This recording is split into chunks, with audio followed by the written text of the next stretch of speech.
Qyteti antik I Butrintit po tërheq gjithmonë edhe më shumë turistë huaj duke bërë një pikë kyçe e turizmit kulturor në vend.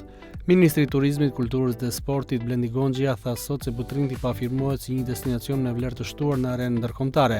Për vite me radhë, ky sit I jashtëzakonshëm nuk arriti të pasqyronte plotësisht potencialin e tij për shkak të një menaxhimit të fragmentuar dhe mungesës standardeve të konsoliduara, ndërsa sot përmes një qasje të re të bazuar në mirë menaxhim dhe vizion të qëndrueshëm, Butrinti pafirmohet si një destinacion me vlerë të shtuar në arenë ndërkombëtare.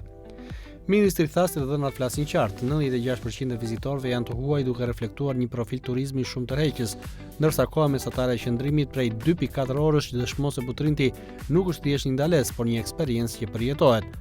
Sipas shifrave të publikuara në rrjetet sociale, në vitin 2025 Butrinti u vizitua nga 295.152 vizitor, 147% më shumë vizitor se në vitin 2023, ku 96% e vizitorëve ishin të huaj nga shtete si Franca, Gjermania, Polonia, Mbretëria e Bashkuar, Holanda apo dhe Franca.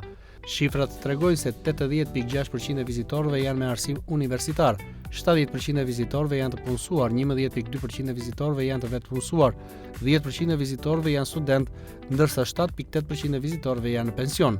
Parku kombëtar arkeologjik I Butrintit ka një sipërfaqe prej 15 hektarësh dhe ndodhet në lartësitë 30 deri 50 metra mbi nivelin e detit.